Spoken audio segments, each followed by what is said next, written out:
Good morning, everyone, and welcome to the session Morning. of microbial diversity in the polar regions. And I would like to call upon Maria Polboska to present her research. Before she presents, I request her to please introduce herself so that people will come to know from where she is and what is her area of interest. So, Maria, please start your presentation. Okay, hello everybody. My name is Maria Pavlovska and I'm from Kyiv, from Ukraine. I work for the National Antarctic Scientific Center of Ukraine, and my main place of work is Vernadsky Antarctic Station, Ukrainian Antarctic Station located in the Western Antarctic Peninsula. So now I will share my screen. I hope everything will work. Okay, just wait a minute. Okay. Good. Can you see it? Yes. Great. Okay, good. So my talk today will be about the interseasonal dynamics of bacteria plankton communities in Argentine Islands region, which is located in the Western Antarctic Peninsula. This is mainly done near the area of our Ukrainian Antarctic Station. Here you can see my co-authors, the other nice guys from Ukraine who helped me a lot with different stages of this research.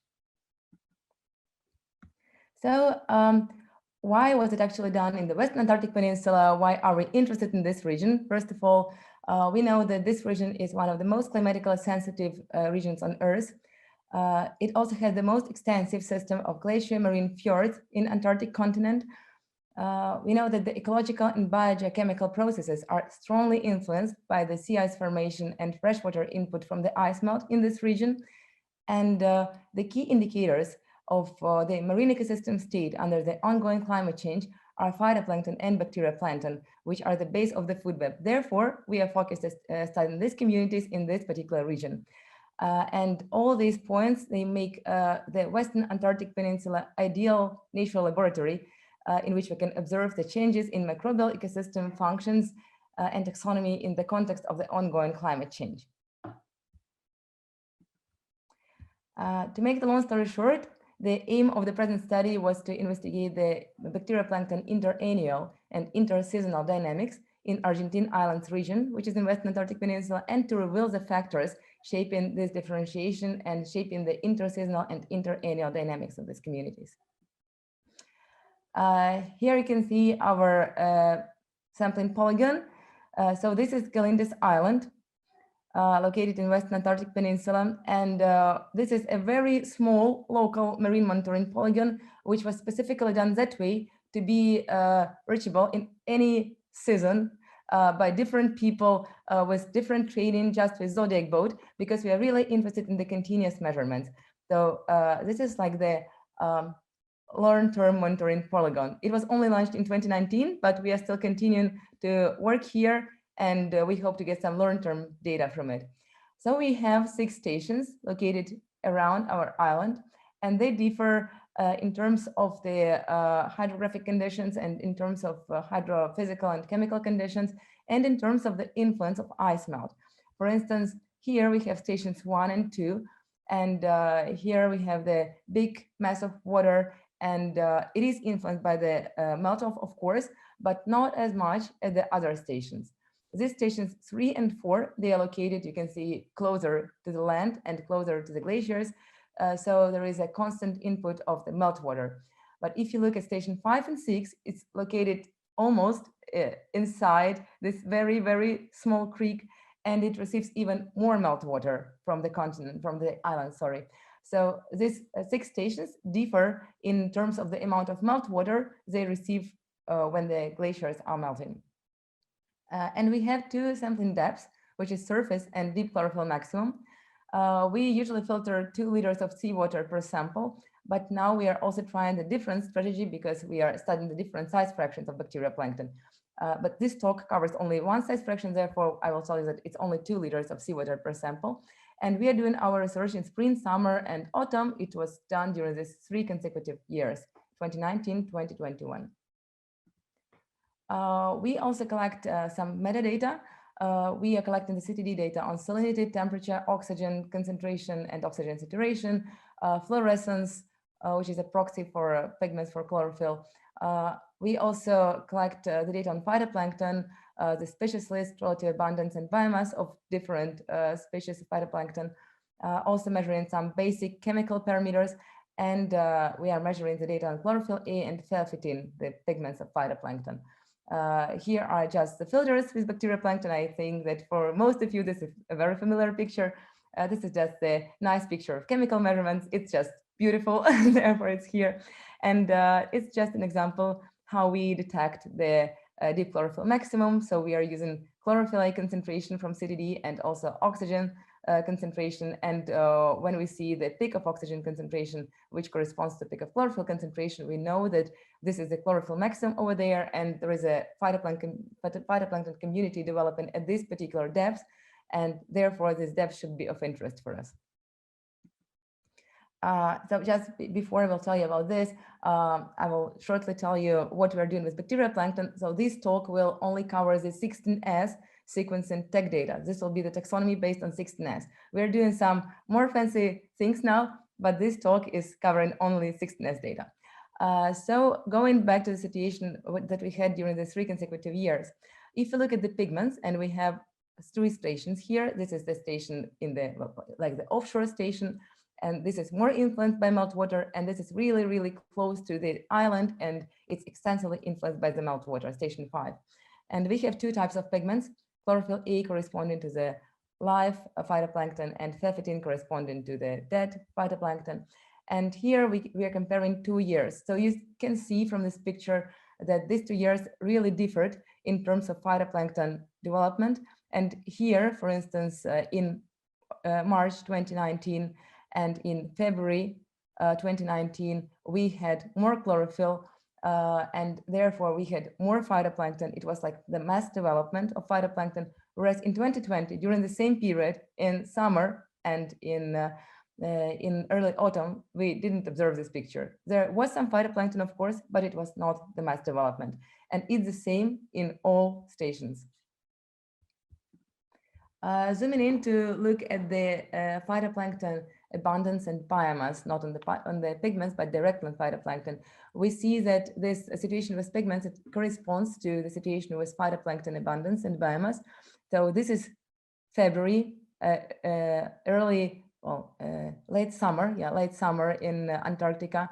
And we see that in February, we had the mass development and high abundance of Bacillus raffitia diatoms and Primnis raffitia.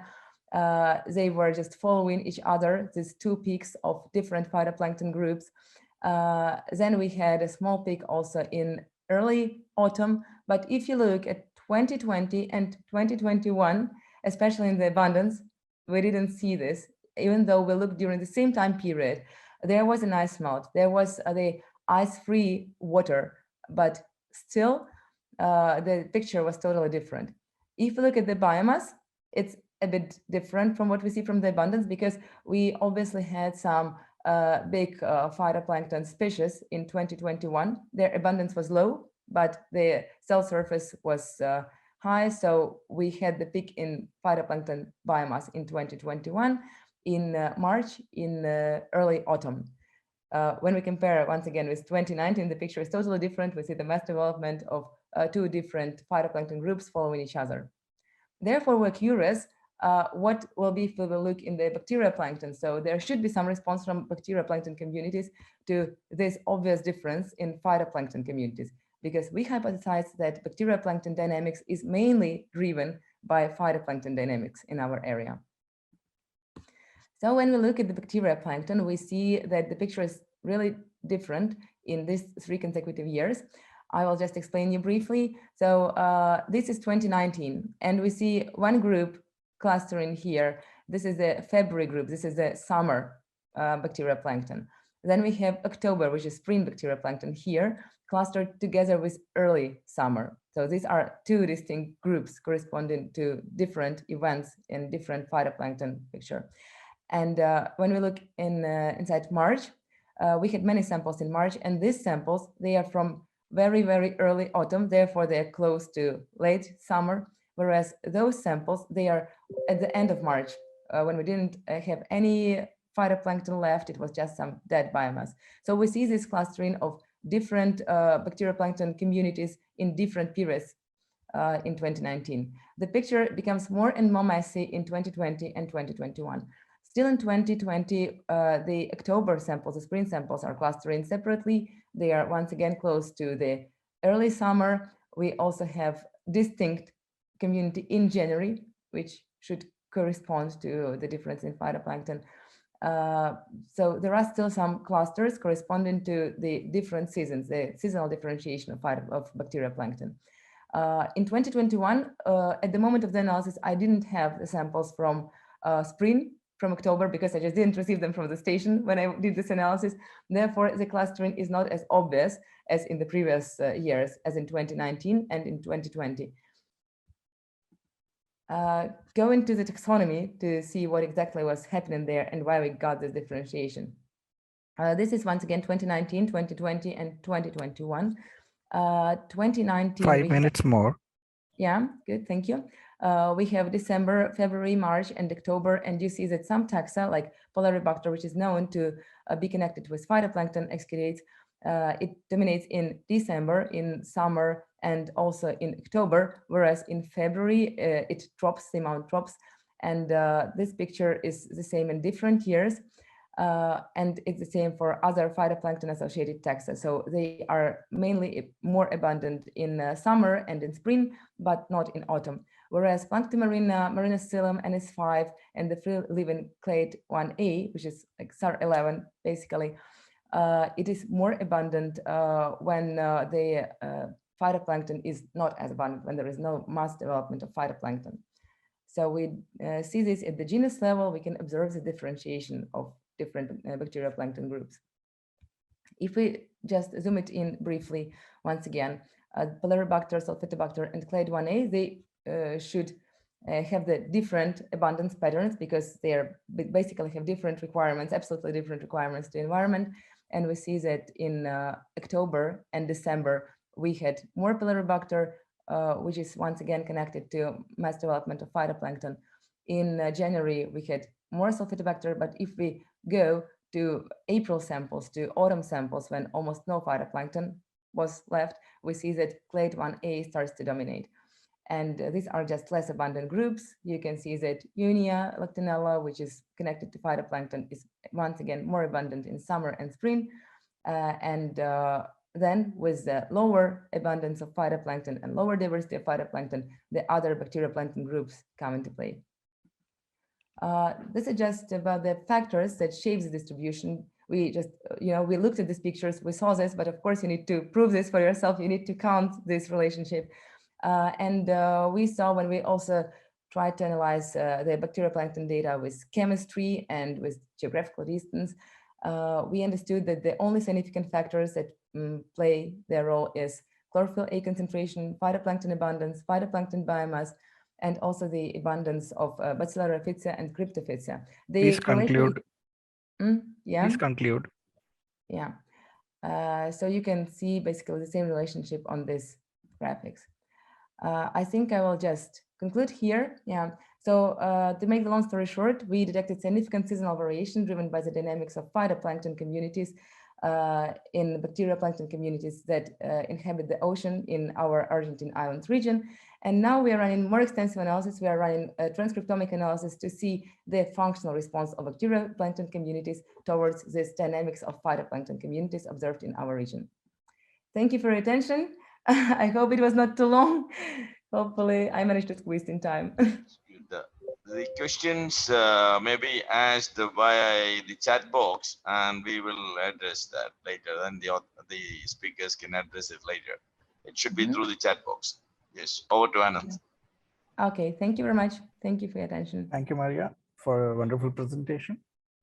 And I wish you all the best. Yeah, thank you. So, I would like to call upon the next presenter, Pratibha Gupta. Is she online?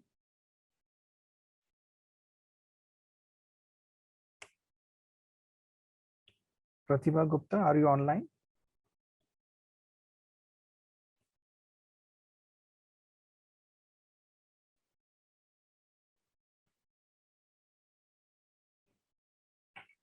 Sir, I think she is not online. Probably you can go to the next presentation, Anand. Okay, next presenter is Dr. Bhaskar, and I think we have to play his video. Yes, Scar his IT video is, yeah. The Scar IT team requested to play the video, please. And all your questions to be put in the Q&A box rather than chat box. This is a request. Yes, sir. Sir,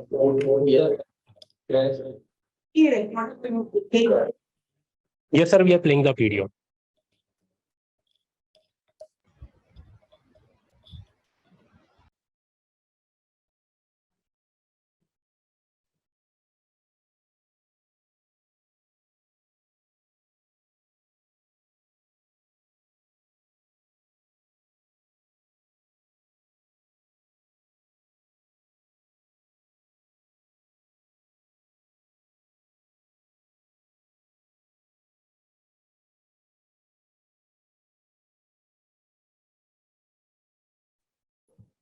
It's not audible.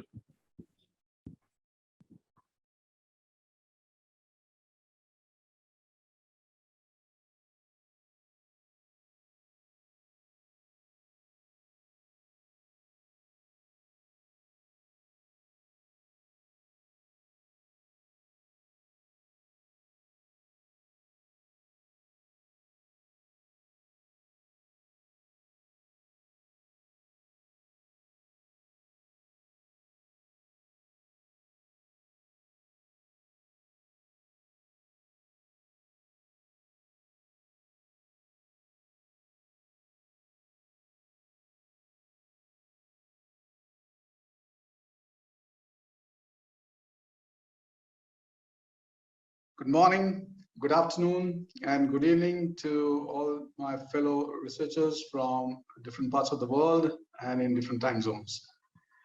Today, I'm making a presentation on the diversity of siderophore producing bacteria from the Indian sector of Southern Ocean. So let me start by sharing the screen. To begin with, let me apologize that I tried to make this in full screen mode, but somehow the slides were not moving. So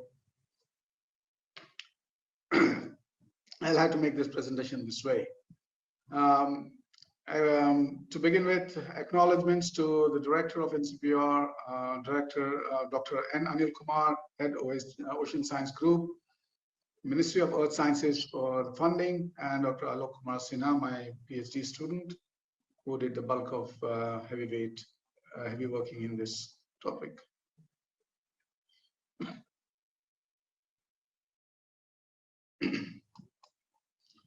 So the iron is an essential trace element which is present in nanomolar to picomolar concentrations in the open ocean. We know that the iron chemistry is such that the oxidized forms of iron is not available for the biological uptake, whereas the bioavailable iron cannot be taken up directly. It needs to be complexed with some organic ligand. There are different types of organic ligands which are produced by the microbes. One of them is the siderophore, which is having high affinity for iron. Both autotrophic and heterotrophic bacteria, they produce siderophores, which complex the iron and then is made available for their metabolic requirement. But the eukaryotic plankton do not have the siderophore ligands with them, so they have devised alternate mechanisms for the uptake of iron. And bulk of the iron gets remineralized both in photic zone and the subsurface layer before it's coming back into the surface water for uptake of iron by microbes. So siderophore in marine environment are largely produced by heterotrophic bacteria and cyanobacteria. Here we can see that the organic ligand concentrations vertical profile in Indian Ocean shows that the surface concentrations are slightly less than 1 nanomole. but it can go as high as 1.3 nanomole at 1,000 meter depth. Whereas in Southern Ocean, you can see that the ligand concentrations are much less. The graph over here shows that the Southern Ocean, actually in the top 250 meters, the organic ligand concentrations are lower than 0.6 nanomole,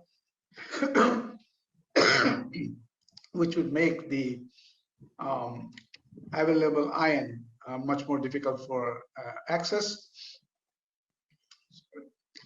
There are other methods also, like exopolymers, which are produced by both bacteria and phytoplankton, which can combine with soluble Fe or colloidal Fe to form some complex, and then they can be taken up for microbial degradation or uptake by phytoplankton.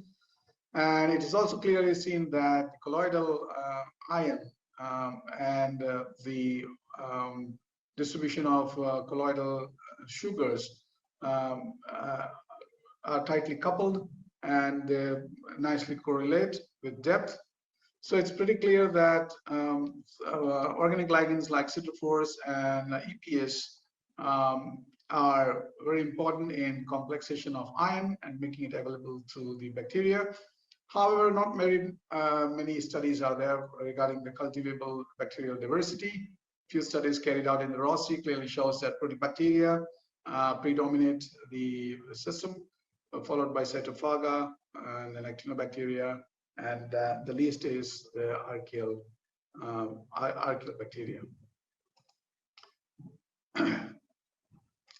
There are different types of sitrophores which are produced by the bacteria. They are hydroxamate, catacholate, and carboxylate forms. They can be classified based on density or their structure. And it's been found that hydroxamate forms are the most widely identified sitrophores in the oceans, mainly because they're pretty stable and they do not photodegrade or photolyze in the upper photic waters. And they play an important role in ion biogeochemistry, and they also help in regulating, they play an important role in regulating the phytoplankton productivity. So based on these, the objectives of our study was designed. The study was really to understand the diversity of cultivable sitrophore producing bacteria from Indian sector of Southern Ocean, and also to understand the different types of sitrophores, if any, produced by these marine bacteria. So the sampling strategy was that 4 stations were observed, KW1 and KW2 in the Kerguelen waters, and PB1 and PB2 in Pritz Bay region. The samples were collected from surface, deep chlorophyll maxima at 200 meters, and the cultivable bacterial sampling was carried out by serial dilution and plating 100 microliter from each dilution on 50% marine zobel agar. And onboard incubation was carried out at 20 plus or minus 2 degrees centigrade. Since it was not possible to cultivate or culture the bacteria at less than 2 degrees on board the vessel. So sitrophore producing isolates were then screened in the laboratory using cast agar plates. Minimal media was also used to grow the sitrophore positive isolates and maintain them, whereas iron deficient supplementary media was used to test the sitrophore production, and cast liquid assay, along with the standard sitrophore tests like Arno assay, Neelands assay, Saki assay were used for identifying the sitrophores and quantifying the sitrophore. So the further sitrophore producing bacteria were also used for the DNA sequencing. The DNA was isolated, extracted, and amplified. The sequencing was done using the 27 forward and 1492 reverse primer, the universal primers. Sequences were then put in BLAST to identify the similar sequences. Sequence aligning was done by Clustal X software and phylogenetic tree was created using Mega 7.0.9 as given in Sinai et al. 2019. So some of the isolates were then used for bulk siderophore production and characterization by LCMS. Briefly, the results, the oceanographic settings were pretty different in both Kerguelen waters and Prince Bay. Prince Bay being much colder than Kerguelen waters and showing freshwater layer in the top 50 meters as compared to Kerguelen waters, which didn't have much difference in salinity. The Prince Bay waters were much more productive with higher chlorophyll concentrations and the deep chlorophyll maxima depth, whereas bacterial abundance were more in KW2 and PB2 stations, which was not directly linked to the chlorophyll concentrations. Both KW and PP stations were not nitrate limited. Even phosphate and silicate were in abundance. The CFU, the colony forming units, were found to be in decreasing order with depth, both in Kerguelen waters and in Prince Bay. The Kerguelen waters also had bacterial isolates producing more siderophores, percentage siderophore, as compared to Prince Bay waters, where the siderophore production was always less than 30%. So more than 173 bacterial isolates belonging to 16 genera were found to be siderophore positive. And most of these siderophore producing bacteria produced siderophore in the range of 10 to 50%.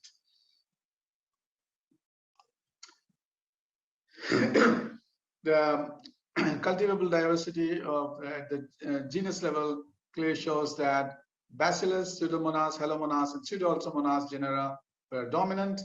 Apart from these 4 dominant genera, Psychobacters and Rhodococcus species were also contributing considerably. Simpson's diversity index D was also estimated, and higher the D, lesser the diversity. So it's pretty clear that Prince Bay waters were less diverse as compared to Kerguelen waters. Species evenness, H, was also calculated, where H, higher the H means 1 or 2 dominant genera, lower the H means more species are available, and there's no clear dominance of any one species.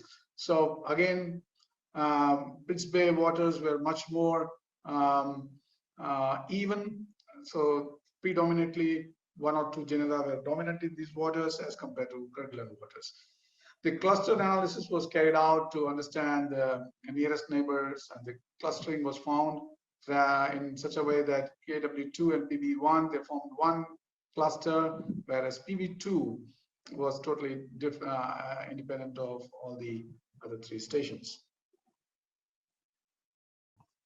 Further siderophore characteristics were also carried out with some of the selected isolates. We found that they produced a wide range of siderophores. We concentrated only on hydroxamate type siderophores.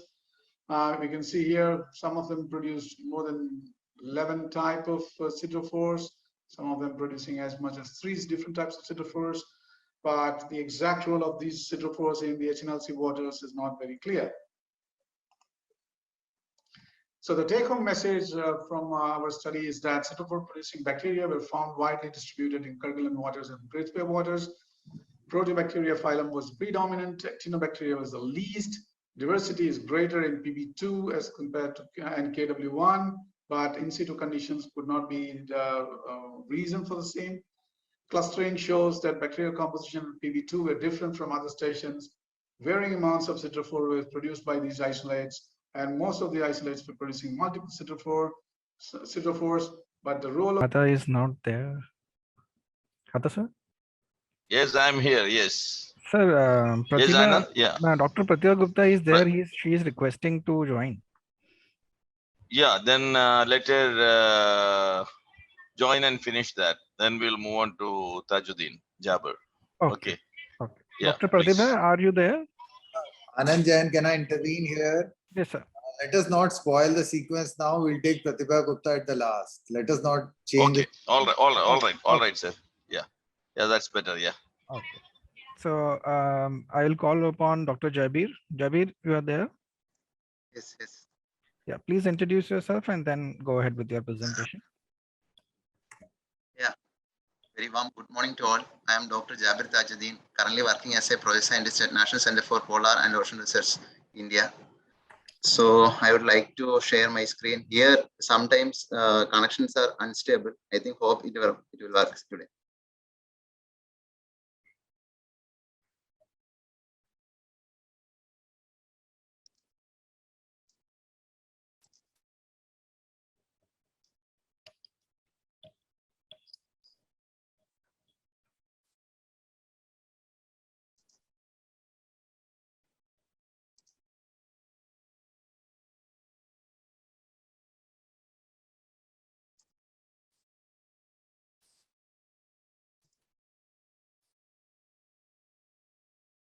My screen is visible. Yeah, go ahead, Jabir. Yeah. Well, it is visible. Please go ahead. Yes.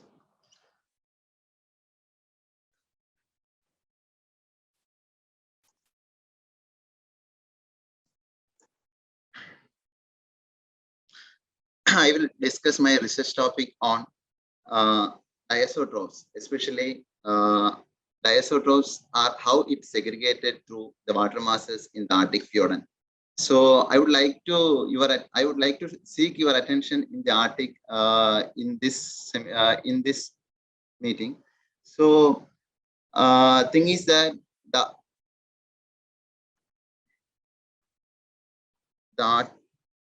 my slide is not moving properly. You can reduce the size and then move forward.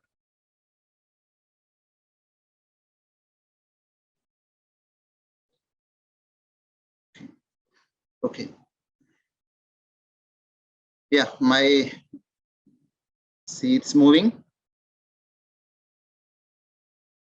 Yeah, it's moving. Please go ahead. Yeah. So these are my co-authors help during my analysis. So I will discuss about the Arctic fjord environment, how diazotrophs are distributing and what are their importance and role in the system.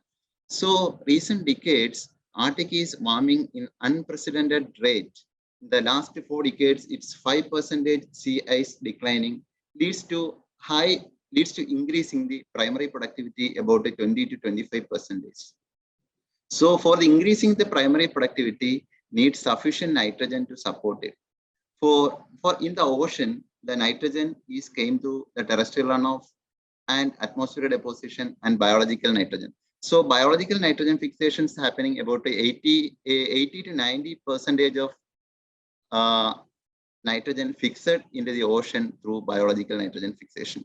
So earlier we think that most of the nitrogen fixations is happening in the 30-degree latitude, especially 30-degree north and 30-degree south, especially trichodesmium and trichelia. They are fixing nitrogen in the ocean. In the earlier days, there is no studies in the polar environment and the subtropical environment. So very recently, last few years, 5 years back, our attention into the polar environment, that's polar environments also happening, the nitrogen fixation. Very recent studies, especially Shiosaki and Silper et al., they mentioned that ice-free shelf of Arctic contributed about 3.5 teragram of nitrogen into the Arctic Ocean. So earlier system, the nitrogen fixation is, we think that it is very less, but nitrogen loss through anemox and denitrification, high nitrogen loss happening through the world global ocean. So it leads to unbalanced environment. But now we now understand that some of the organisms like Crocospheria and UCYNA and some of the heterotrophic bacteria are fixing nitrogen in the global ocean. Now people are understanding somewhat system is balancing. The current debate, current discussion is going on that. My hypothesis for this study is that this global warming leads to Atlantic water goes to the Arctic environment. So glacier melting also happened. So these influence the nitrogen fixing bacterial communities in the fjord system. So I selected one of the fjord system in the Arctic, especially a higher rate of Atlantifications during summer season and glacier melting happening in the system. So various fjords, tidewater glaciers are there, and we have selected 3 stations. We have selected 3 stations in this, and the outside station, middle station, and inside station. So inside the fjord station, in these stations, during summer, we have Atlantifications is happening, and we have collected sample in the various depth, surface layer, middle layer, and bottom layer.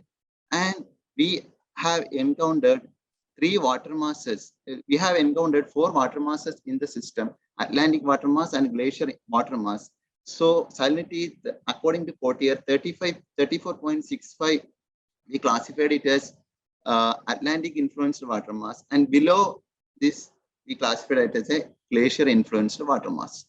So our studies on these 2 water masses and particle size and free living fractions, we have analyzed the nutrients, NIFH gene. NIFH is the key gene of the nitrogenase, and these genes are helping in the nitrogen fixation processes in the environment. So, and also identified the qPCR, abundance data, how much genes are abundant in the system. So we have identified the nitrogen fixation happening in the system, and diisotrophic communities are active in the system. In this study, it is clear that Atlantic water mass and glacier influenced water mass diisotrophic communities are significantly different. So it's significantly different, and high nitrogen fixation communities are observed in the glacier influenced water mass compared to Atlantic water mass in the alpha diversity and beta diversity level. So a clear separation we observed, but compared to this particle size and free living fraction, we have encountered no significant difference between particle size and free living fraction. So what are the major diisotrophic communities in the environment in the fjord system are mainly proteobacteria and cyanobacteria, spirochetes, and microbial. The proteobacteria contribute 88% of the community composition and highly contributed by delta proteobacteria. Delta proteobacteria is about 60%, more than 60% of community in the fjord system. So the phylogenetic analysis revealed that these cluster 1, these are the cluster 1 and cluster 3 diisotrophs are highly abundant in the system. In the cluster 1 diisotrophs, including cluster 1 diisotrophic delta proteobacteria, including iron reducing bacteria and sulfur reducing bacteria are significantly contributing to the nitrogen fixation process in the system. So the heterotrophic bacteria are active in the glacier influenced water masses, and in the compared to Atlantic influenced water mass, some of the UCY and cyanobacteria we are not cultured one, that uncultured cyanobacteria A, which is highly abundant in the Atlantic influenced water mass. So differentially abundant taxa in the left-C analysis revealed that uncultured cyanobacteria and some of the OTUs, including Burkhaldoraceae and Desulfobulbaceae and Desulfuromonaceae, which is significantly different in the Atlantic water mass compared to glacier influenced water mass. Glacier influenced water mass, some of the gamma proteobacteria and delta proteobacterial OTUs, around 12 OTUs showing significantly different in the glacier influenced water mass. So we have encountered a clear difference between the 2 water masses and a clear difference between diisotrophic communities in these 2 water masses. So we have also tested what are the environmental factors controlling the diisotrophic communities in the system through DBRDA analysis and Mandel test analysis. So Mandel test analysis, the correlation analysis revealed that salinity, dissolved oxygen, nitrate, and NP ratio and total particulate nitrogen concentration are correlated with the isotrophic communities. These environment factors control the isotrophic communities in the environment. So in this environment, salinity in this environment, we have encountered clear cluster of Atlantic influenced water mass and clear cluster of glacier influenced water mass. And it is controlled by these environmental factors. We also encountered NP ratio is very less in the system. The glacier influenced water mass, especially NP ratio is not detected to 0.82, and the Atlantic influenced water mass is up to 10.5. It is clear that there is strong nitrogen limitation in the environment. So nitrogen is needed for the food web, for the nitrogen fixation. Nitrogen is needed for the food web for using microbes, and a higher trophic level. So my conclusion is that it is clear vertical segregation of diisotrophic communities in the Kongsfjorden water mass and between glacier influenced water mass and Atlantic influenced water mass, but we encountered any difference between particle size and free living fraction, and environmental factors such as salinity, dissolved oxygen, total particulate nitrogen, nitrate, and NP ratio are controlled in the system. There is need of more studies are required to understand what are the contributions. Now we understand that nitrogen fixers are there. What are the contribution of these nitrogen fixers in these water masses and the environment, and what are their, how they are environmentally expressed? These studies are needed to be understood in future. That's all. Thank you. Thank you, Jabir. It was an interesting talk. Now I would like to call upon the next speaker, Alison Kusik. She's Alison, are you there? I'm here. Okay. Yeah, So please introduce yourself and go ahead with your presentation. Okay. So share my screen and oops, are you able to see my first slide? Hello? Yes, Alison, you Okay. can just have a brief introduction about you and then proceed. Okay. All right. So hello, everyone. My name is Alison Cusick. I'm from the USA. I'm a PhD candidate at Scripps Institution of Oceanography in San Diego, California. And for today's talk at SCAR, I will be discussing the seasonal changes in diatom communities in the nearshore coastal regions along the Western Antarctic Peninsula. So my study region of focus is here on the peninsula. It sticks out further north than the rest of most of Antarctica. In the image that has more detail on the left, you can see the pinks are displaying where the ice and glacier cover is on the peninsula. And then the spectrum of blues show the depth of the bathymetry. So the darker the blue, the deeper the ocean there. Then you have the lighter blue with the shelf break. And then the nearshore region is in white, which is very difficult to see because it is very fine scale. To give a little context of what these coastal fjord systems look like, you can see that the tidewater glaciers come right to the ocean interface. And we know that 87% of the glaciers on the peninsula have been in retreat. And it's also known that the Western Antarctic Peninsula is one of the most productive places in the Southern Ocean, an important feeding area for birds and other mammals. They've actually been suggested as highly productive hotspots of biodiversity for whales, seals, and of course the penguin colonies. And they're all feeding on aggregations of krill that come into these nearshore coastal fjords. And of course, we all know the krill are supported by the phytoplankton productivity. So blooms of different types of phytoplankton can vary over time. So this is looking at one polar summer season. And the above panel shows abundance of different groups. So you have your cryptophytes, prasinophytes, small flagellates in blue, diatoms, and dinoflagellates. And by abundance, you can see it looks like the small flagellates, or the blue color, is what is dominating the relative abundance in those samples. But when you convert to the estimated carbon biomass, you see that the major contribution is in gold. So those diatoms have been described as the main primary producers because of that. And of course, just to show a funny cartoon, we know two researchers have shown that krill are picky eaters. So they're selectively feeding and preferring large chain forming and centric lipid rich diatoms.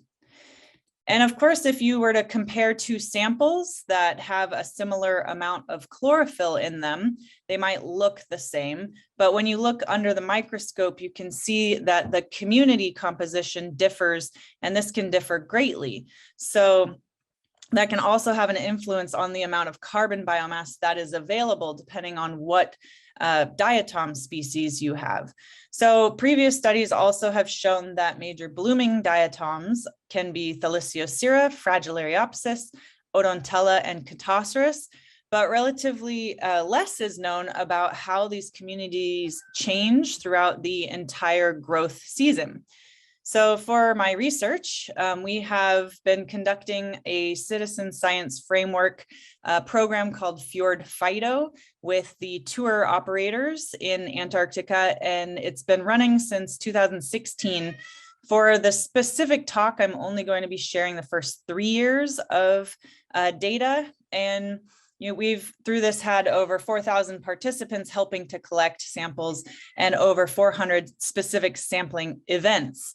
So to give a little more context of what a sampling event entails, we have here travelers who come down for their vacation, and they jump in the boat and collect other oceanographic measurements like CTD profiles of the surface down to 100 meters with chlorophyll in situ measurements, Secchi disk, which can give an estimate of light level.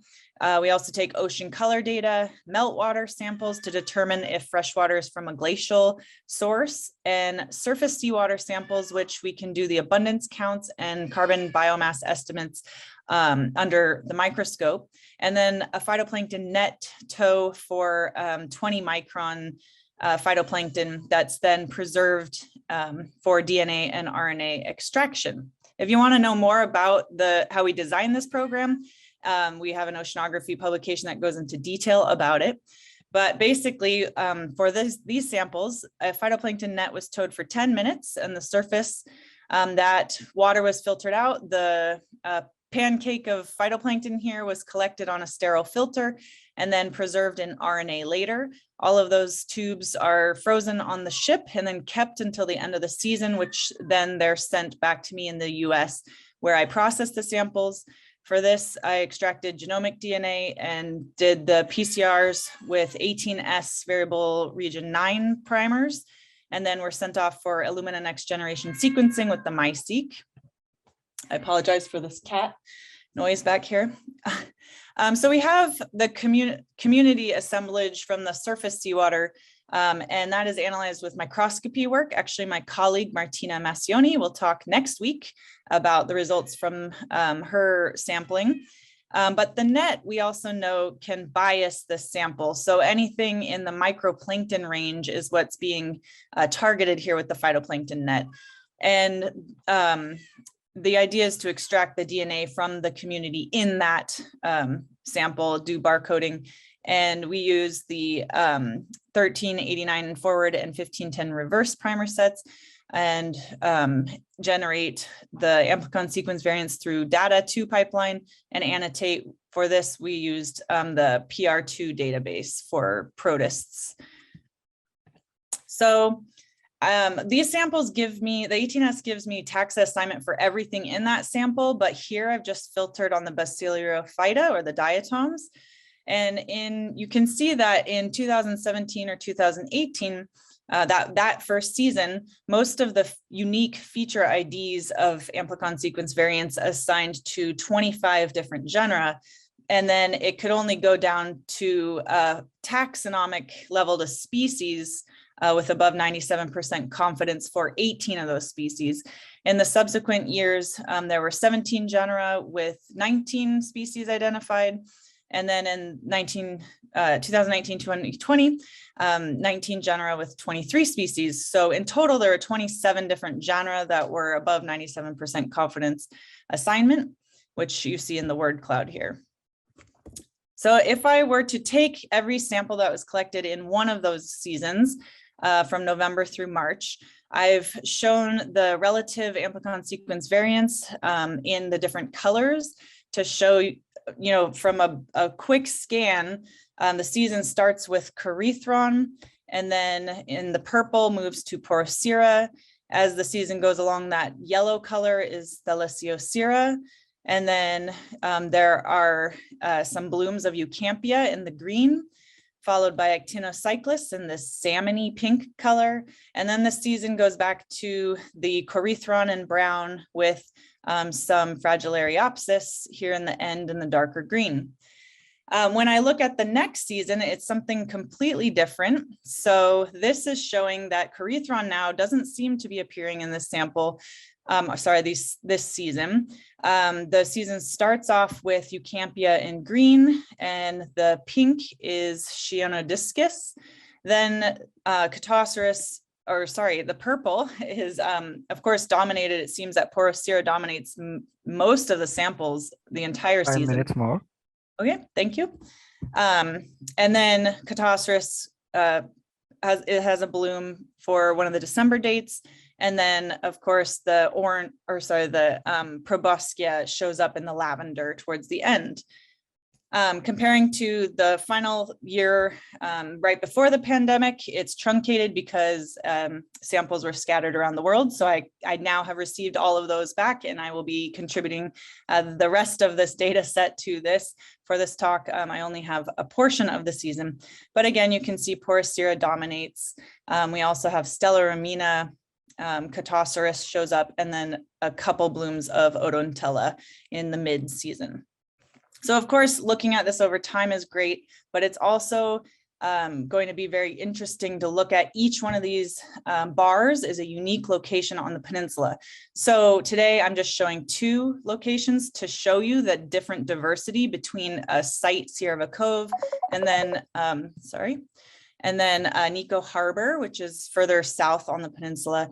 And you can see the communities over the season vary. And then when compared to the next year, 2018, 2019, again, we see Porosira, but between Sierra Cove and Nico Harbor, there is more diversity in Nico Harbor. So, we have continuous phytoplankton measurements have been going on for decades, and many sampling efforts are limited to opportunistic summer research cruises or stations. And these are, sometimes give a snapshot of the local phytoplankton communities. So hopefully this data set will fill in more detail on the successional seasonal patterns throughout the full season, November through March, in multiple locations along the peninsula. Of course, also diatom genomes encode for regulator factors like cell division. And so the different types of diatoms we see might actually be due to genomic changes or adaptations for responding to stress, light harvesting proteins. And a lot of this might be important for the survival in polar adapted diatoms specifically. And then one thing to note is that databases might not be what they seem. So for instance, in a publication by Hamilton et al., the diatom Odontella westflogii was observed by light microscopy, but then the species itself had no sequence in the database. So it was assigned Triceratium dubium with a 98.2% confidence, but that is a diatom from Hawaii. So the databases are lacking in representative sequences for a lot of polar species. So hopefully this work can contribute to pairing the matches a little better. So there's a lot more to be done.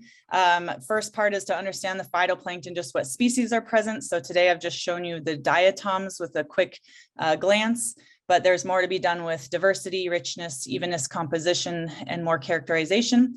Then I want to characterize the environment. So using that other data that's collected at these sampling events, what are the physical oceanographic data telling us with mixed layer depths, salinity, temperature, euphotic depth, chlorophyll, meltwater. And then finally putting all that together and testing the influence that glacial meltwater might have on the species diversity. So are phytoplankton responding to glacial meltwater? And is this being driven, the succession and patterns we see, is there a genetic mechanism that's driving what we see? So thank you very much for your attention today. And if you'd like to follow along, we're very active on social media because we are a citizen science project. So thank you very much.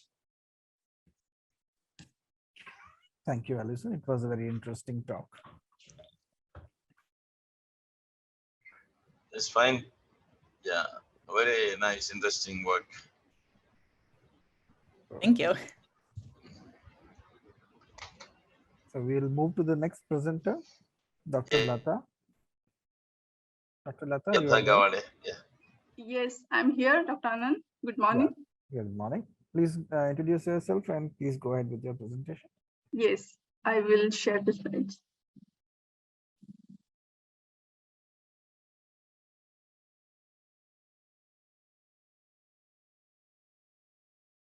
Is the screen visible? Yeah. Please go ahead.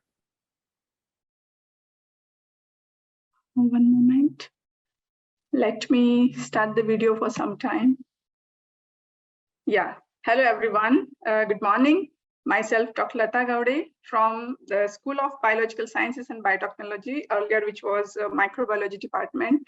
Now it is a school from Goa University, Goa. And today I'll be talking about the topic is microbial carbon pump efficiency in Southern Ocean with respect to global warming scenario and future prospects. So I'll just put off this.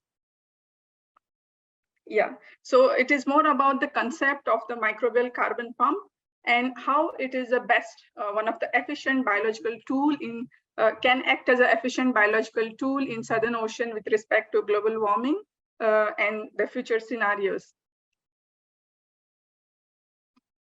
One moment. Yes.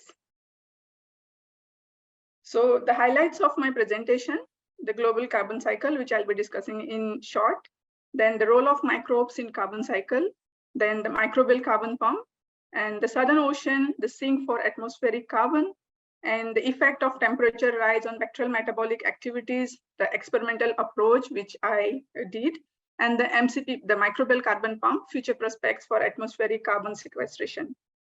So just to start with the carbon cycle, as everybody knows, I'll just go through in short. The carbon is the fourth most abundant element in the universe and is the building block of life on Earth. And in atmosphere, it exists as greenhouse gases, mostly the carbon dioxide, methane, and chlorofluorocarbons. And among all the reservoirs of the carbon, if we see the carbon cycle, there are carbon stores and the processes. These are stores, means it's the reservoirs. So the deep oceans holds the highest amount of carbon, approximately 39,000 gigaton, and it plays an important role in shaping the climate and weather patterns of this planet. So that's how the oceans are the biggest sink and storage, the reservoirs of carbon.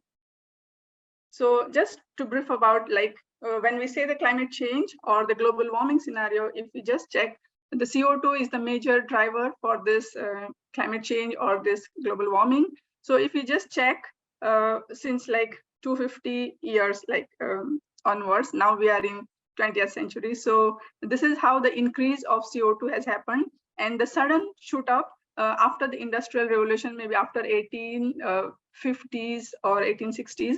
So presently, if we check 2021, the carbon dioxide amount is like 416.45 ppm. So earlier it was quite low, very low, and sudden shoot up.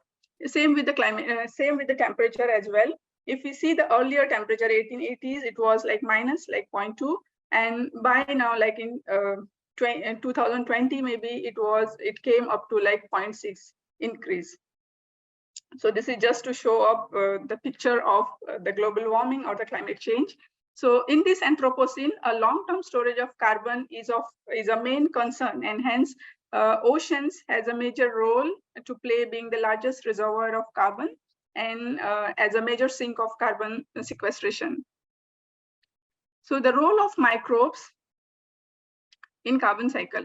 Among the vertical carbon pumps, if you see the biological carbon pump, most of these carbon pumps, 3 of the carbon pumps where biology plays a key role through processes like BCP, that is biological carbon pump. Then the microbial loop, which plays important role in carbon fixation and mineralization, as well as its transport from surface to the deeper oceans. So this vertical carbon pumps plays a very important role in transport of the carbon. So initially it was like biological carbon pump, which was like, on the basis of the classical food chain or food web, where carbon utilization was shown. But then like in early 80s, like they come like mostly Professor Azam from Scripps Institute of Oceanography, they came up with the concept that how the DOC, which is at the base of any of the cycle, and bacteria which are at the base of this carbon cycle, they are the sole utilizers of DOC. So they came up with the concept of the microbial loop, where bacteria are the sole source for utilization of the carbon. That's how the microbial loop came into, it was coined and it came into existence. So it is because to understand the DOC and its utilization, where this DOC goes like.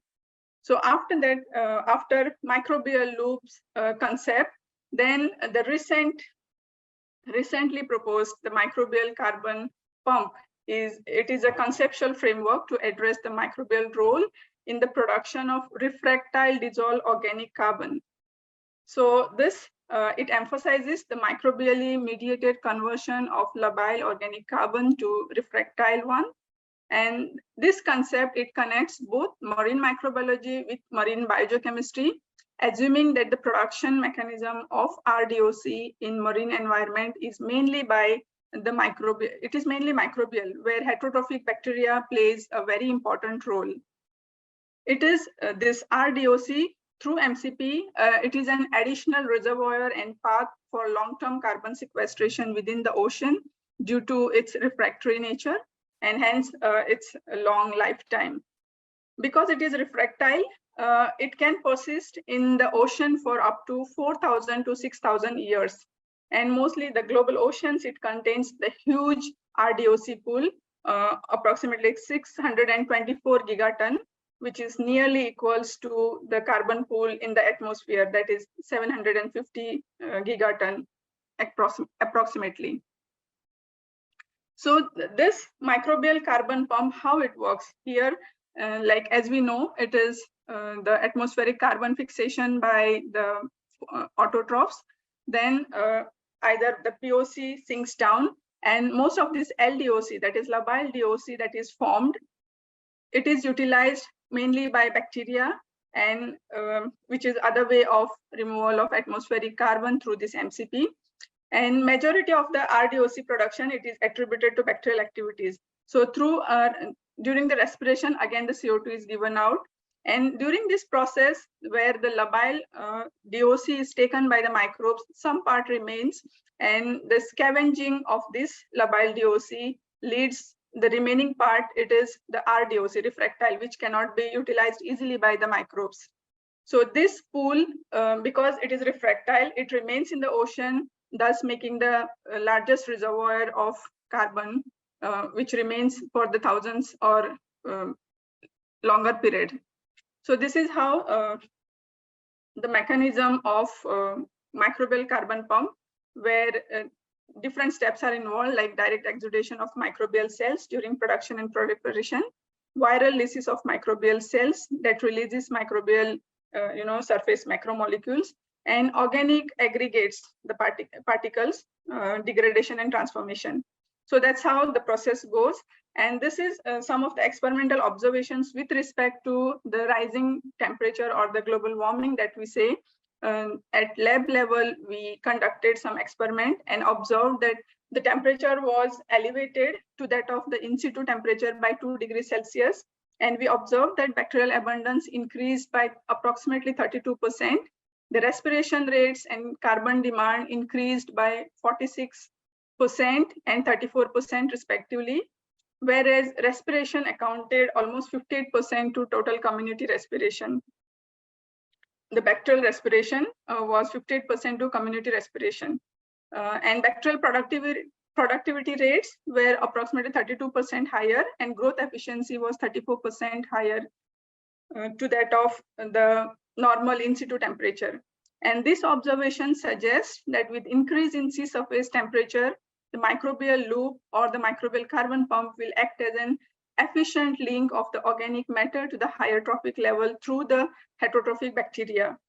And this might lead, this process might lead to the formation of RDOC at higher rates. Now coming to the Southern Ocean, which can be an ideal and efficient sink for the carbon sequestration through this MCP or microbial loop, because Southern Ocean is a unique region in terms of climatology and its topography. The cold deep waters in the ocean, Southern Ocean, are ideal and has potential for long-term carbon sequestration. And because those waters, like once this RDOC, it goes to the below 1,000 meters, it remains for thousands or millennium years. So that is how Southern Ocean can be an efficient sink for carbon sequestration because of its climatology. And though this area is much away from direct human activities, but the indirect impacts like ocean acidification, increased temperature, or changes in seasonal sea ice are presumed to modify the functioning of this ecosystem, mostly the biology, and mostly in the different fronts of the Southern Ocean. So bacterial RDOC formation through MCP needs more attention, and which can be a very efficient biological tool for long-term carbon sequestration in the Southern Ocean. And that needs more attention, thinking or considering that this can be ideal and efficient sink for carbon sequestration. So the future prospects of MCP for carbon sequestration, the changing climatology and rising ocean temperature will significantly influence the functioning of the biological carbon pump as well as microbial carbon pump. And therefore, the processes involved in the formation and existence of RDOC pool have important implications for the ocean carbon cycle as well as the global climate.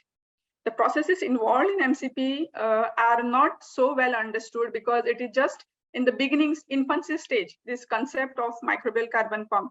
So it needs more studies in detail. And that's how, how the changing climatology or the global warming will have impact on the bacterial community structure and metabolic rates also needs to be studied, which will be a part of MCP itself, because through MCP only RDOC is formed by the heterotrophic bacteria. Also, what will be the bacterial contribution to the RDOC fraction? So these are some of the questions that needs to be answered. And yeah, with respect to the study area, it is of more importance considering the topography and climatology of that region, which can really serve as an efficient place. Thank you. That's all about my presentation. Thank you, Dr. Lata. It was an interesting presentation. And it is indeed a very important thing to analyze that how much contribution RDOC is with respect to the normal DOC. Yes, exactly, Dr. Anand. So, Hatha sir, can we call Yes, upon, yes. Pratibha? Yeah, now we move on to the last week. She missed, Pratibha Gupta can move in and complete the presentations. Okay, Yeah. okay. Dr. Pratibha Gupta, are you there? Yes, sir. Okay, please introduce yourself and go ahead with your presentation. Yes, sir. I'm just sharing the screen. Screen.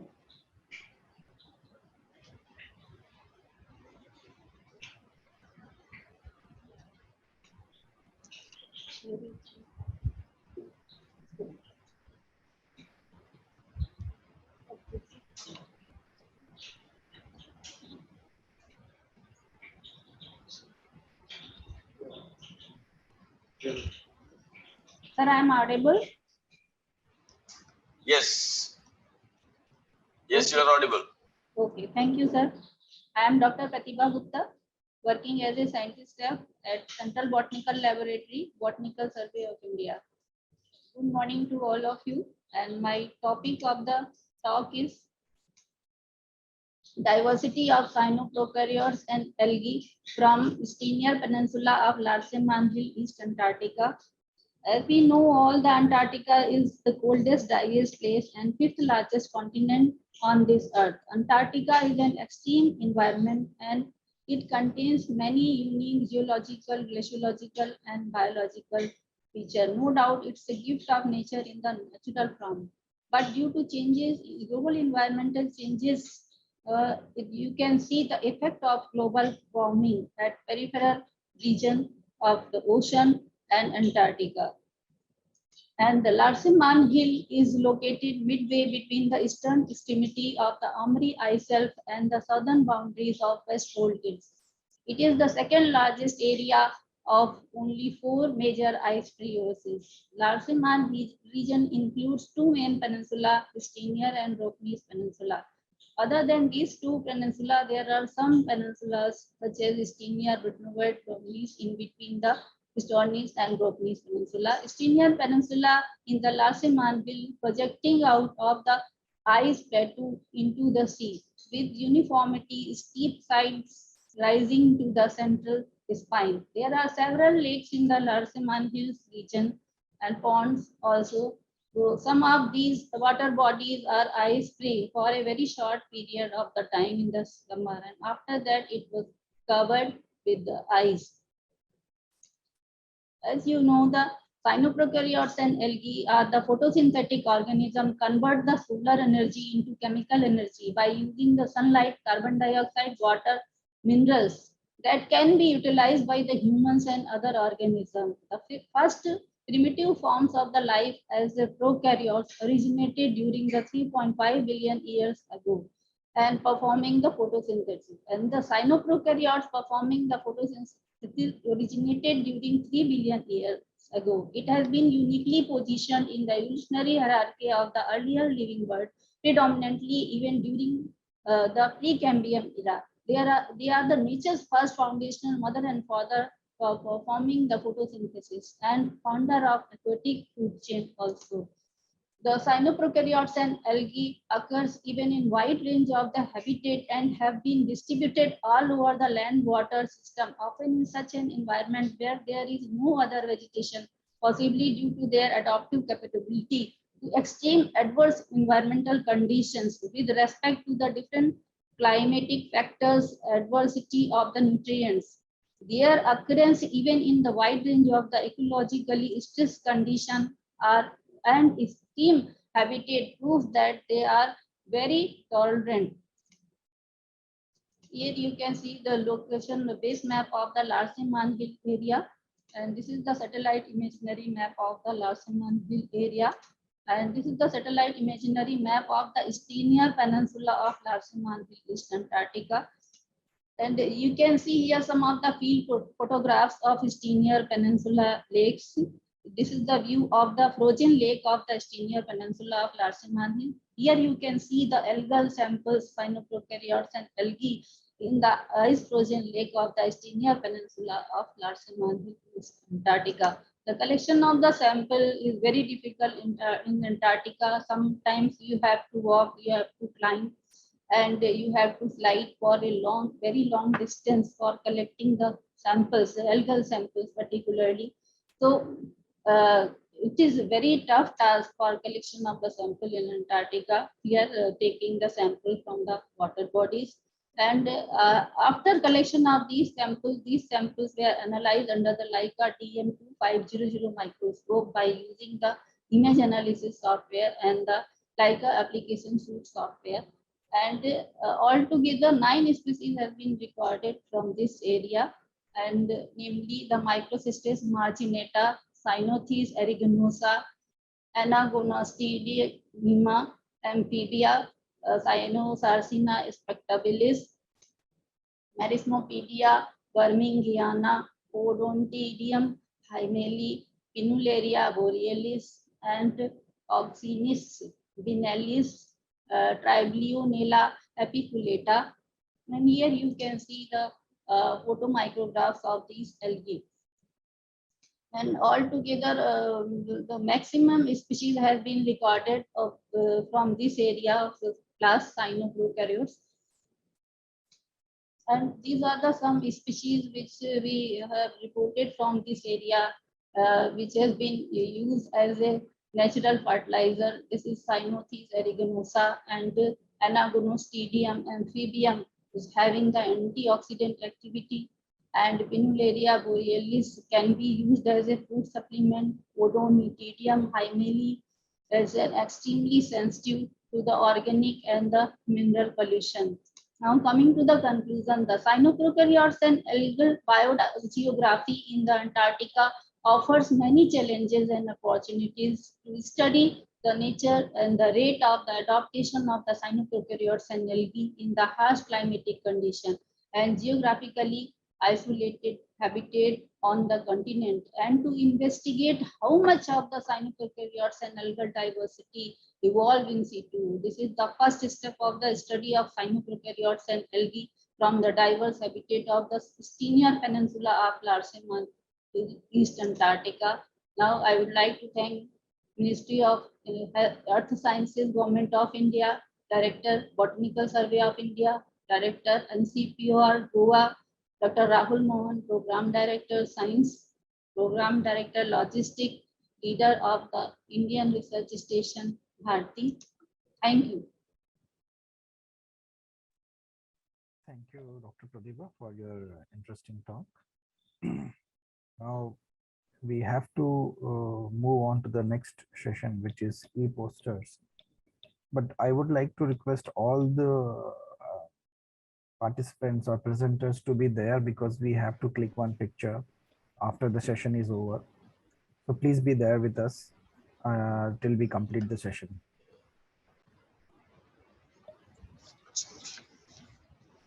Sir, Hatha sir. Yes, yes. So this e-poster, Yeah. so we have to start. That is e-poster space. Do we actually, that is in the site, it is there in the e-poster space. That is, I saw the posters of Akhil and others some 2-3 days back itself. Okay. It was all up. Yeah. So do they need to come and explain? can we now take the picture, pardon? Yes, sir. Yes, sir. Yes, sir. What, Dr. Krishnan, please. Dr. Rahul. Yes, sir, we are here. Yeah, shall we go ahead with the picture with all of us in this and or the poster space? That's in other site, I suppose.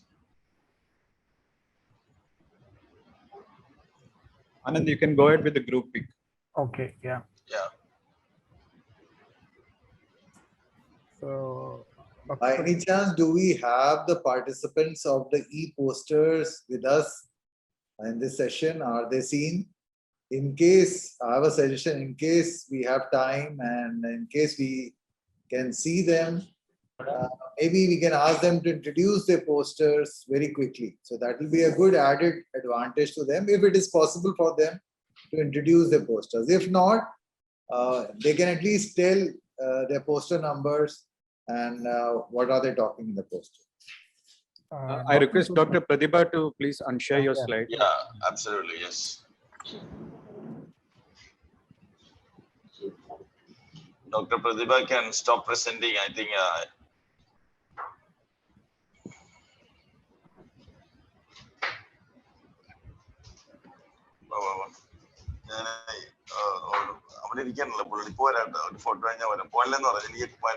Just wait. Presentation system. Yeah. Alexander, are you there? Sharing is topic in the Switch on your video, please. Yep. Yeah, good. Dr. Pratibha, you can switch on your video, please. No, you have to switch on the video. Yeah, yeah, that's it. Yeah, that's good. I think we have Jabir. Dr. Jabir. Are you there? Switch on your video, please.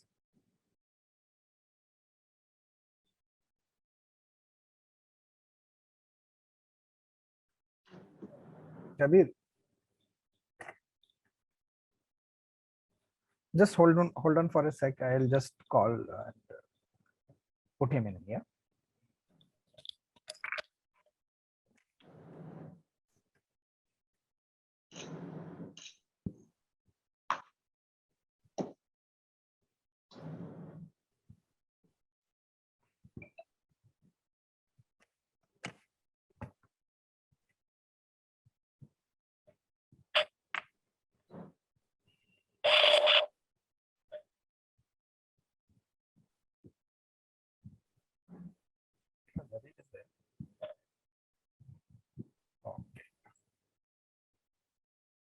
Actually, he has to come online for the group picture. Anyways, okay. Yeah. I'm sorry, for some reasons he is offline. So we will go ahead. Anand, yeah, he's not there.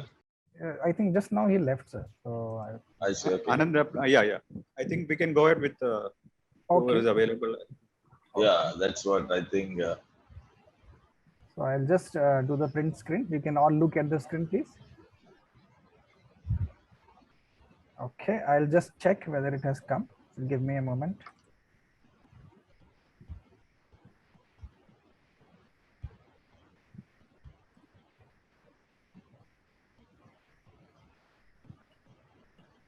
Okay, I think it is good. So, Anand, we can have one more because Bhaskar has joined now. Yeah, okay. please. Yeah, Okay. Bhaskar has joined. Okay, very good. Yeah. Okay, very nice. So all look at the camera screen, please. Yeah. Dr. Rahul, please. Rahul, please. Rahul, sir. Yeah. Yeah.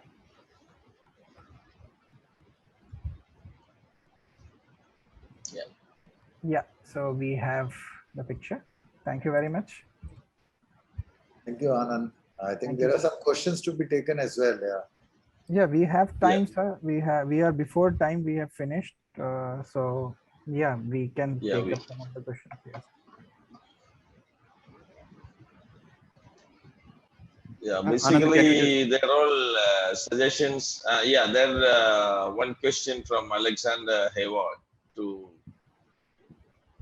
Maria. Another suggestion from Anand.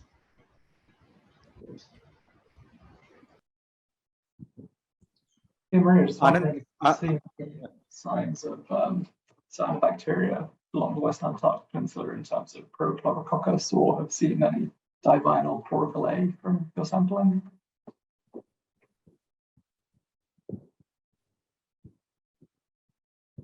Maria, your voice is not there.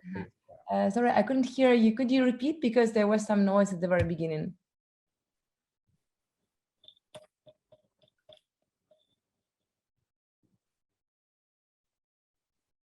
Hi, can you hear me now? Oh, yeah, it's better. Okay, great. I can't hear you, but I'll give the question anyway. Have you seen any signs of cyanobacteria, Prochlorococcus, or Synechococcus along the West Antarctic Peninsula, or signals of divinyl chlorophyll A? Yeah, as we mainly worked, like my part was the genomic part, so I mainly worked with sequencing, and what I did was mainly about the genomic part of the story. Therefore, I looked inside the genomic data. We tried different sequencing pipelines, and both of them didn't reveal Prochlorococcus or Synechococcus in some high abundance. I suppose there might be some amount of sequences which we just removed because of the frequency cutoff, so they didn't play a major role, certainly, and their abundance was low, if in fact they were. And we didn't do so extensive pigment measurement. It was just chlorophyll A and just sulfatin, so I couldn't distinguish something based on the pigments. But it's certainly a nice idea, and I really liked your presentation, by the way. So I think we could go deeper into pigment studies, and it might reveal the different picture. I'm really curious to compare it with the genomic picture. definitely, like shown in my presentation, there's lots of samples that have been taken in the Western Antarctic Peninsula. So if you're interested, I could always share some of the analysis with you, and we can have that Yeah. follow-up session. Yeah, it would be really interesting to compare.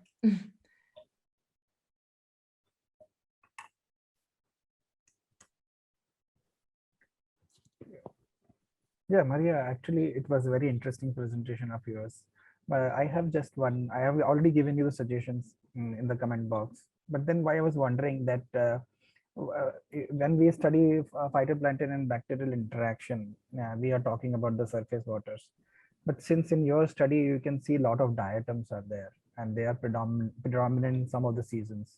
So it would be interesting to see what actually this diatom abundance does to the vertical flux and carbon flux in the system. That is what I want to ask, whether you are actually trying to study the vertical fluxes also. So far, we didn't try this out, but I know that the USA actually does a very, very extensive research. They have the long-term monitoring program in West Antarctic Peninsula region, and they have transects that Alison showed, by the way. She showed a very familiar picture of this transects. So they have a group specifically focused on phytoplankton and carbon flux, and they do a very nice job. So there are publications that exist. And I was mainly interested on the interaction of these two groups on comparing their taxonomy. And now what we are doing is we did some PEG biosequencing to look deeper into taxonomy. And we are doing metatranscriptomic analysis to look at this functional response on the metagenomic level. But if you are interested in reading about the carbon vertical flux, I think you could address the publications from Palmer from the US. And they basically do a very nice job, and it describes things pretty well. Okay. So Alison, I think the same question goes to you, since you are also focusing on the taxonomic part. And Maria already mentioned that US is already interested in carbon fluxes. So how do you think that this meltwater impact on the communities will translate into the vertical flux in as per your data, what you have? Yeah, I mean, our sampling, at least for the stations we have, they're not part of the long-term ecological research program grid. They're closer to the shoreline and just the surface community. So I think knowing what the major blooming species are and the carbon biomass estimates might be able to feed into some of that and compare. But as far as anything deeper in the water column, it would just have to be inferred from the surface community of plankton from these samples. So we're also looking at, the hypothesis of my research is to also not just diatoms, but what is the relationship between the meltwater and cryptophytes, or smaller flagellated phytoplankton? Because there's the hypothesis still existing on are those two connected, that when you see more meltwater, you get smaller flagellated phytoplankton, and diatoms don't do well. So that's what I'm hoping to kind of tease out more with the data set that I do have right now. So absolutely, as you said, that with the more meltwater inputs, the smaller organisms are going to proliferate, and this will automatically, will translate into a less efficient biological carbon pump. So the carbon will not go down as efficiently if the diatoms were there. So definitely, yes, melting and warming is impacting the carbon cycling in this kind of ecosystem. And I think, as Maria already mentioned, that people are doing and studying this kind of processes. We are also trying to study these kind of processes, but in the Arctic fjords, we are dealing with the Arctic fjords. But then it's very interesting to see the patterns are similar, like what we have observed in the fjords and what you people are reporting. I find very, very high similarities in the data, although we are not working on phytoplanktons. We are focusing only on bacterial plankton, but yeah, it's very interesting. Yeah. Dr. Anand, we have some more questions in the QA box. Yeah. That's one for Alison. Coccolithophores are being found further and further south. Interesting if you saw any in the West Antarctic Peninsula area. That's to Alison. Okay, I can, let me pull up the taxa file just to look so I can give you a for sure answer. And there is one more But question. yeah, if you want to move on to the next question, I can answer in a minute. Yeah, Yeah, there's a question from, I don't know the name, but it's to Pratibha. Do you do any genetic analysis of the algae you saw? It's for Pratibha. Dr. Pratibha. Sir, the genetic analysis has not been done. It was the first study, and as the mandate of the Botanical Survey of India is to survey collection and identification of the flora. So that's why it was a very initial study, and the listing of the cyanobacterias and algae and its diversity from the Larsen area. And so that in next we can also plan for that.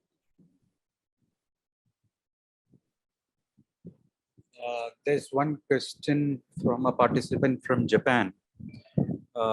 Not sure to whom this question is to, but the question is, thank you for the presentations. I am a medical doctor and not a specialist of these issues. I learned that many biological systems work to recover warming. My question is this important system itself were strong enough against warming? Not sure who will take up this question. And I think I'll yes, yes, please. I'll partly answer and then I'll request Professor Hatha also to throw some light. Yes, I know Ono-san from Japan. He's a medical doctor. Thank you for raising this. It's very important to understand that every organism would try to adapt to its within the range possible, and possibly it will augment its structure to prevent its dissolution or I would say attack by others. So that's a built-in mechanism that is happening. And I can for sure say that we have looked into our samples and we find that some very interesting things, but they're not very substantial to comment at this stage, the question that you are asking. But on the whole, I can say that yes, ecologically, the system would adapt to an extent, but not beyond an extent. So where is that critical threshold? That depends from, again, genesis to genesis. So that's my take, and Professor Hatha now. Rahul, that is a perfect answer. I mean, like it's the way biological systems adapt to changes, and also, you know, probably through some heat shock proteins or other stress proteins, they'll try to overcome till certain range, and then that level, you know, might be, you know, some threshold level it reaches, and then it goes beyond control. So I think, and also I really didn't get the idea in that question very clearly, so I am unable to answer it, you know, very precisely.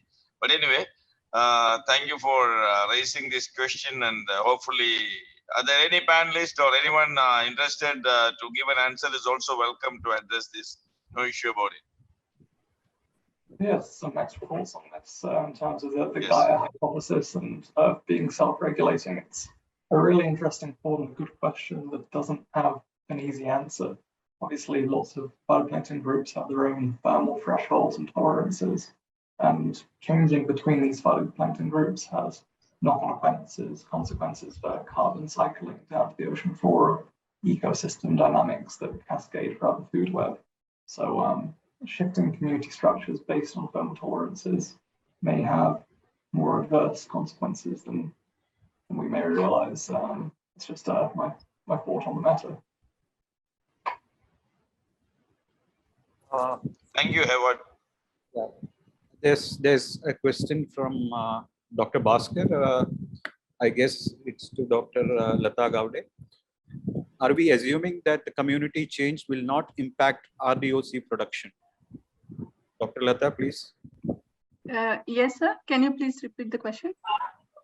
Are we assuming that the community change will not impact RDOC production?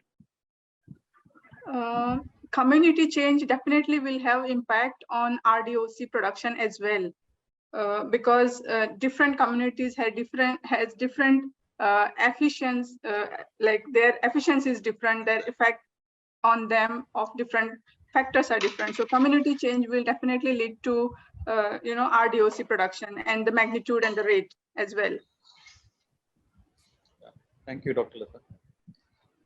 And Alison, are you ready? Can I ask here? Yeah. Please, Bhaskar. Yeah, actually, Dr. Lata, my question was in connection to the conclusion that you had made that more RDOC will be. It appears that more RDOC will be produced, which will help in sequestering the carbon in a warm in the future scenario.